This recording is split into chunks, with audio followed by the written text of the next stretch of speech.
चलिए लिखिए बेटा, टॉपिक का नाम डालिए calculation of profit till the date of retirement and till the date of retirement and. देखो बेटा, एक पार्टनर अगर रिटायर कर रहा है, क्या हो रहा है बेटा, रिटायर हो रहा है। सामान्यतः रिटायरमेंट की तो डेट फिक्स होती है। फिक्स का मतलब या तो फाइनेंशियल ईयर के स्टार्ट में रिटायर हो जाएगा या फिर फाइनेंशियल ईयर के एंड। आ रही बात समझ, रिटायर कर देते हैं बेटा। और रिटायर करने के लिए, और इसमें तो कोई दिक्कत नहीं आती, क्या हो गया, ठीक है, इसमें तो कोई दिक्कत नहीं आएगी। लेकिन दिक्कतें कब आती है, मृत्यु के समय। मृत्यु तो अनिश्चित है बेटा। आज फाइनेंशियल ईयर स्टार्ट सबने किया, कल क्या पता कल क्या हो जाए, है ना। तो क्या होता है कि जितने दिन काम किया जाता है, चाहे रिटायरमेंट हो, बीच में अगर कोई रिटायर हो रहा है और बीच में किसी की डेथ हो रही है, तो बेटा उतने दिन जो उसने काम किया है तो उसको प्रॉफिट में हिस्सा मिलना चाहिए कि नहीं। प्रॉफिट में हिस्सा कब मिलता है बेटा, फाइनेंशियल ईयर के एंड में। लेकिन अगर वो बीच में जा रहा है तो बेटा बीच तक तो मेहनत किया है, कुछ पैसा तो कमा के उसने भी दिया है, उसको क्या दिया जाता है बेटा, प्रॉफिट में हिस्सा दिया जाता है, दिया जाता है। वो कैसे कैलकुलेट करते हैं, ध्यान से। सबसे पहली बात, प्रॉफिट। प्रॉफिट आपको क्वेश्चन बोलेगा कि कैलकुलेट करो बेटा, कैलकुलेट करो on the basis of last year profit. यानी कि गत वर्ष के लाभों के आधार पर, गत वर्षों के लाभों के आधार पर, ठीक है। गत वर्ष का मतलब पिछले वर्ष, पिछला वर्ष। पिछला अगर जरूरी नहीं कि लास्ट ही हो, गत वर्ष बोल रखा है तो पिछला ही मानना है। अगर आपको बोल दे कि 2022 के प्रॉफिट के हिसाब से करो, तो सिचुएशन आज 2022 के हिसाब से है, 2022 के हिसाब से 2022 के हिसाब से करेंगे। अगर क्वेश्चन में नहीं बोल रखा है, सीधे सीधे बोल रखा है प्रीवियस ईयर प्रॉफिट, तो हम क्या मानेंगे बेटा, आप पिछला, जस्ट पिछला साल। पिछला साल कौन सा बेटा, 24-25, ये चल रहा है 25-26। तो 24-25 में कितना प्रॉफिट हुआ था उसके हिसाब से हम प्रॉफिट दे देंगे।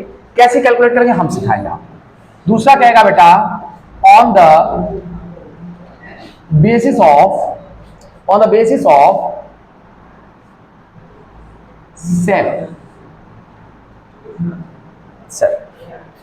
ध्यान सुनो बेटा, पहले तो हम क्या कर रहे हैं बेटा, इसको हटा देते हैं। क्या करते हैं बेटा, इसको हम हटा देते हैं, गत हटा ही देते हैं। यानी कि या तो प्रॉफिट के आधार पर या फिर सेल के बेसिस पर, ठीक है। अब इसको करते कैसे वो समझो बेटा। इसको भी दो पार्ट में बांट देते हैं। इसको भी क्या करते हैं बेटा, दो पार्ट में।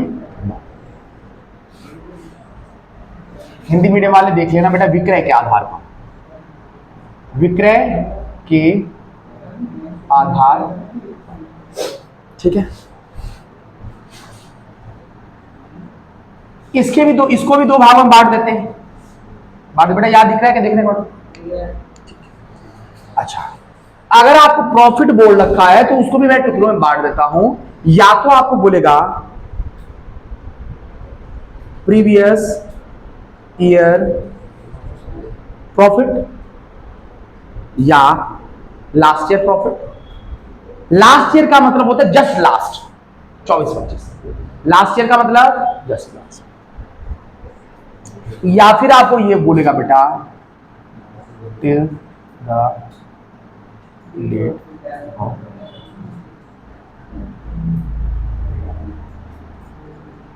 ये ना के बराबर आता है, ये ना के बराबर समझ लेना बेटा। एक बार समझ लेना, मैंने आपको कहा है कि प्रॉफिट की कैलकुलेशन करना है पिछले साल के प्रॉफिट के बेसिस पर, तब हम ये वाला सॉल्व करेंगे। आपको अगर मैंने कह रखा है कि अब तक जो प्रॉफिट हुआ है उसके आधार पर निकालो बेटा कि इसका हिस्सा कितना है। अब तक जो प्रॉफिट हुआ है उसमें कैलकुलेट करो कि इसका हिस्सा कितना है। बेटा अब तक का मतलब आज तारीख कितना है 15 अगस्त। 15 अगस्त को हमें थोड़ी पता है कि प्रॉफिट कितना हुआ। हम कैलकुलेट कब करेंगे बेटा, एंड में। कब करेंगे बेटा, एंड में। तो ये वाला क्वेश्चन ना के बराबर आता है, ये वाला आ सकता है। ठीक है बेटा, पिछले साल कितना प्रॉफिट हुआ था उसी के हिसाब से इस बार भी मान लो कि इतना ही प्रॉफिट होगा और बांट दो प्रॉफिट। कैसे कैलकुलेट करेंगे हम आपको अभी दिखा रहे हैं। इसको प्रीवियस का मतलब होता है पिछला एक साल। पिछला एक साल बेटा, आवाज है। पिछले एक साल का मतलब है, फॉर्मूला मैं लिखा देता हूं बेटा, कैसे निकालोगे प्रॉफिट। कौन सा प्रॉफिट बेटा, लास्ट ईयर। दिख रहा है बेटा, देखने के बाद लास्ट ईयर। ठीक है, लास्ट ईयर का प्रॉफिट आप देख लोगे। ये पूरे कितने महीने का है बेटा, एक साल का। तो हम निकालेंगे कि उस दिन तक का प्रॉफिट निकालेंगे सबसे पहले। पिछले साल का एक साल का प्रॉफिट है, आज 15 अगस्त है, 15 अगस्त तक का प्रॉफिट निकालेंगे। कितना आएगा, तो मल्टीप्लाई कर देंगे बेटा मंथ या डेज अपॉन में 12 या 365। अब बात, मैंने मंथ और डेज क्यों लिखा, आज 1 अप्रैल को हमने बिजनेस स्टार्ट किया है। 1 अप्रैल को स्टार्ट किया, तो अप्रैल, मई, जून, जुलाई, अगस्त, 15 अगस्त, यानी कि 1 2 3 4 4.5 महीना। कितने महीने बेटा, 4.5 महीना यहाँ पे लिखा जाएगा। 4.5 लिखा जाएगा, नीचे क्या लिखा जाएगा बेटा, 12।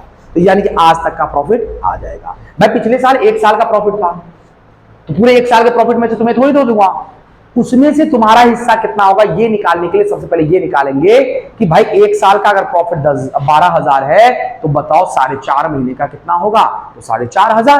4,500 कैसे आएगा, तो 12,000 मल्टीप्लाई 4.5 अपॉन में 12, 12 से 12 कट करे 1000 और 4.5 कितना हो गया बेटा, 4.5। क्लियर क्या, आगे बढ़े चलिए। ये आ गया, उस दिन तक का प्रॉफिट आ गया, मल्टीप्लाई कर दूंगा। क्या कर दूंगा, मल्टीप्लाई हिज या हर शेयर।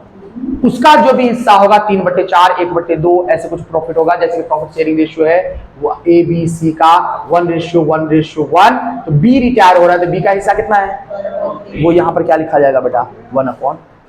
इज इट क्लियर, चलिए ठीक है। क्वेश्चन करेंगे अभी बेटा। इसमें कैसे, इसमें देखो बेटा, सबसे पहले पिछले साल का प्रॉफिट दे रखा था, तो हमने पहले निकाल लिया कि उस दिन तक का प्रॉफिट कितना है। ऐसे क्वेश्चन में दे रखा है तुम्हें उस दिन तक का प्रॉफिट कितना है, तो हम सीधे सीधे लिखेंगे बेटा प्रॉफिट मल्टीप्लाई हिज या हर बात, सीधे सीधे निकाल लेंगे। भाई उस दिन तक का प्रॉफिट जब आपको दे रखा है तो प्रॉफिट में से उसका हिस्सा निकाल दो ना, आरी बात से कोई दिक्कत नहीं। ये समझ में आ गया क्या। क्वेश्चन अभी करेंगे हम, फॉर्मूले के जस्ट नीचे करेंगे। अभी पहले हम सब समझा देते हैं, या फिर साथ साथ हम क्वेश्चन करें, पूरा करवा दो पहले। चलिए, अब अगर आपको क्या रखा है कि सेल के बेसिस पर, इसमें भी क्या होगा बेटा, last year sale, last year on the basis of last year sale, या फिर on the basis of till the date of retirement या डेथ। यानी कि आज अगर 15 अगस्त है, आज किसी पार्टनर की डेथ हो गई और आज मुझे पता है कि आज कितना, आज तक 4.5 महीने में कितना सेल हुआ है, उसके बेसिस पर निकालना है, तो पता है तो हम ये कर देंगे। वो क्वेश्चन बोलेगा, इसमें टेंशन लेने की जरूरत नहीं। पिछले साल के सेल के आधार पर बोल रखा है, तो सबसे पहले लिख लूंगा सेल। ये कब तक का सेल है बेटा, लास्ट ईयर का मतलब कितने महीने का हो गया, एक साल का, 12 महीने का, 12 महीने का। ये है सेल 12 महीने का। इसमें हम मल्टीप्लाई कर देंगे और मैं ग्रॉस प्रॉफिट से, किससे मल्टीप्लाई करूंगा बेटा, ग्रॉस प्रॉफिट। तो ये क्या आ जाएगा बेटा, प्रॉफिट कितने दिनों का, 12 महीने का। कितने, 12 महीने का सेल मल्टीप्लाई प्रॉफिट से कर दूंगा तो कितना दिन का सेल हो जाएगा बेटा, 12 महीने का। 12 महीने का प्रॉफिट आ जाएगा। तो 12 महीने का प्रॉफिट आ गया बेटा, तो बस आगे सेम काम होगा बेटा। आगे क्या होगा, सेम काम। क्या लिखेंगे बेटा, 12 महीने का प्रॉफिट आ गया, तो मुझे तो देना है पार्टनर को। पार्टनर तो रिटायर हो रहा है 15 अगस्त को, तो 15 अगस्त तक का प्रॉफिट निकालने के लिए बेटा मंथ या डेज अपॉन में 12 मल्टीप्लाई 360। ठीक है, 12 या मंथ लिखेंगे तो 12, डेज लिखेंगे तो 365। या लीप ईयर के हिसाब से 366, इसमें दिमाग नहीं लगाना। ये क्या आ गया बेटा, उस दिन तक का प्रॉफिट। बेटा सौरभ इधर देखो, ये क्या आ गया, उस दिन तक का प्रॉफिट। उस दिन तक का प्रॉफिट में आया, उसमें क्या करेंगे बेटा, हिज या हर शेयर निकालेंगे उसका। हिज या हर शेयर का मतलब वही 1/, क्लियर। नेक्स्ट, अब ये आता है क्या, अब अगर आपको उस दिन तक का सेल दे रखा है, क्या दे रखा है बेटा, उस दिन तक का सेल दे रखा है। सबसे पहले लिखूंगा सेल, उस दिन तक का, कब तक बेटा, 15 अगस्त तक का अगर सेल दे रखा है, उसको मल्टीप्लाई कर दूंगा किससे बेटा, ग्रॉस प्रॉफिट से, अपॉन में 100। बेटा सेल दे रखा है तो प्रॉफिट तो निकाला, हम प्रॉफिट में हिस्सा निकाल ले, विक्रय में हिस्सा थोड़ी निकाल ले। तो सबसे पहले सेल किस दिन तक का, उस दिन तक का, प्रॉफिट से मल्टीप्लाई कर दूंगा तो प्रॉफिट आ जाएगा किस दिन तक का, उस दिन तक का प्रॉफिट आ जाएगा। क्लियर बेटा, फिर उस दिन तक का प्रॉफिट आ गया, उसमें से उसका हिस्सा दे दो, एक या हर। समझ में आया मोहित? यहां पर बेटा क्या होगा, सेम तो हुआ, पहले उस दिन तक का सेल, बस ये चीज जुड़ा है। अगर पिछले साल का अगर दे रखा हो तो सिर्फ ये चीज लिखना। प्रॉफिट दे रखा है तो सीधे सीधे निकाल लिया बेटा, उसमें ये ग्रॉस प्रॉफिट से मल्टीप्लाई करने की जरूरत नहीं है। लेकिन जहां पर सेल दे रखा है तो वहां पर प्रॉफिट निकालेंगे कि नहीं, और लास्ट ईयर का सेल दे रखा है तो उस दिन तक का निकालेंगे, मल्टीप्लाई हिज और शेयर हर शेयर कर देंगे बेटा। क्लियर। अब एक क्वेश्चन करें, हाँ लिख लेना बेटा, ये वो हो जाएगा, बंद हो जाएगा। लाओ क्वेश्चन मैं बता देता हूं, क्वेश्चन टिक लगा लो बेटा, क्वेश्चन टिक लगा लो। क्वेश्चन नंबर 7 में दे रखा है, क्वेश्चन नंबर 8 में दे रखा है बेटा, आपको ये कैलकुलेट करना पड़ेगा। क्वेश्चन नंबर 9 में दे रखा है, क्वेश्चन नंबर 10 में दे रखा है, क्वेश्चन नंबर 10 में नहीं दे रखा, नहीं दे रखा है, नहीं दे रखा बेटा। क्वेश्चन नंबर 11 में नहीं दे रखा है, क्वेश्चन नंबर 12 में देख लो एक बार, हाँ नहीं है बेटा। क्वेश्चन नंबर 13 में है, क्वेश्चन नंबर 14 में है, ठीक है। देखो क्वेश्चन नंबर 14 में देखो क्या रखा है, profit, the share of profit of मिथ्याज should be calculated on the basis of profit of 1920। तो 1920 का देखेंगे कौन सा प्रॉफिट है, 1920। तो 1920 का मतलब कौन सा वाला, आप डिसाइड करो तो बेटा इनमें से कौन सा यूज करेंगे आप, profit on the basis of 1920 profit. तो प्रॉफिट वाले के हिसाब से होगा, तो बताओ उसमें ये वाला दे रखा है कि ये वाला दे रखा है, प्रीवियस ईयर प्रॉफिट। तो 1920 का प्रॉफिट लिख देंगे, मल्टीप्लाई डेज अपॉन मंथ, जो कुछ भी है वो कर देंगे बेटा, अपॉन में हिज और हर शेयर कर देंगे। क्लियर। हम करें क्या, अभी यही वाला कर दूं क्या, आओ। 1920 का देखो बेटा प्रॉफिट कितना दे रखा है, डेट में थोड़ा सा उठपटांगा बेटा, लास्ट में दे रखा है बेटा, लास्ट में प्रॉफिट है 1500। कितना दे रखा है बेटा आपके पास, 16, 17, 17, 18, 18, 19, 19, 20, 1920 हो जाएगा बेटा। कितना दे रखा है, 15,000। कितना दे रखा है बेटा, दिखा क्या, अरे बी वाला पॉइंट, क्वेश्चन में एरर है, 14, 15 दे रखा है। कितना दे रखा है बेटा आपके पास, 15,000।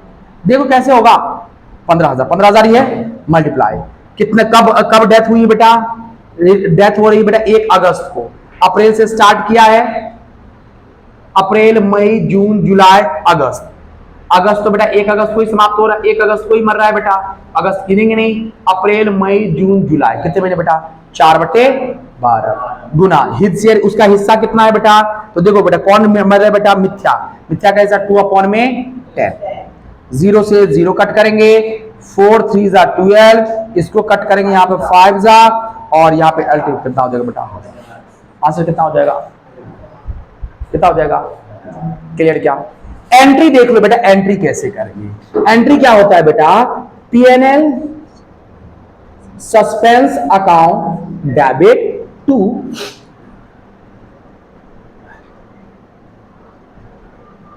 रिटायरिंग या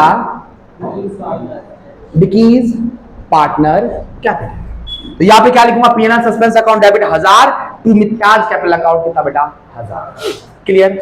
और क्वेश्चन करें क्या, और कुछ, अरे करेंगे ना भाई, आ जाओ एक बार 13 क्वेश्चन देख लो एक बार। Her share of profit for the intervening period will be based on the profit during that period. क्या रखा है, ध्यान सुनो बेटा, क्या क्या रखा है बेटा, सबसे पहले क्या रखा है, सेल। तो बताओ ये वाला इस्तेमाल करेंगे या ये वाला, सेल्स वाला। क्या रखा है कि उस अवधि क्या जो इसका लाभ में हिस्सा निकालेंगे वो किस पर निकालेंगे, सेल पर, और सेल भी कौन सा दे रखा है बेटा, उस अवधि तक का दे रखा है बेटा। दैट पीरियड क्या रखा है, उस अवधि में कितना सेल हुआ है बेटा, विच वर कैलकुलेटेड 1 लाख, यहां पर लिख दूंगा बेटा 1 लाख मल्टीप्लाई ग्रॉस प्रॉफिट कितना दे रखा है बेटा, क्वेश्चन में दे रखा है 10%, 10/100 मल्टीप्लाई हिज और हर शेयर कितना है बेटा, उसका हिस्सा कितना है, कौन रिटायर हो रहा है बेटा, भारती रिटायर हो रही है, डेथ हो रही भारती की, कितना बेटा 2/0 से 0 कट, 0 से 0 कट बेटा 3, और यहाँ पे कितना आ जाएगा 333.33, आंसर कितना आ जाएगा बेटा 33.33। ठीक है, क्लियर। और करें क्वेश्चन, अरे करा ही देता हूं। ग्रॉस प्रॉफिट, कभी कभार ग्रॉस प्रॉफिट परसेंटेज नहीं दे रखा तो आपको हिंट देगा। हिंट कैसे देगा, देखो ध्यान से। मान लीजिए यही क्वेश्चन है, क्या बेटा, यही क्वेश्चन है, आपको क्या देगा कि पिछले साल सेल कितना था बेटा, सेल था 5 लाख का, ठीक है, सेल कितना था बेटा 5 लाख का, और उस पर प्रॉफिट कितना हुआ था बेटा 50,000, कितना हुआ था, यानी कि टोटल परसेंटेज निकाल लेंगे प्रॉफिट का, तो 50,000 अपॉन में कितना आ जाएगा बेटा 5 लाख, मल्टीप्लाई कितना कर देंगे 100 कर देंगे, कितना कर देंगे बेटा 0 से 0 कट, 0 से 0 कट, कितना आ जाएगा बेटा 10, आंसर कितना आ जाएगा बेटा 10%। यहाँ पे कितना लिखूंगा, क्लियर, कर लोगे बात, बाकी तुम लोग कर लेना। रुको कल टाइम बता देंगे, अभी बता दूं क्या, वेट करो 5 मिनट वेट करो, मैं बता दूंगा, बंद कर दूंगा,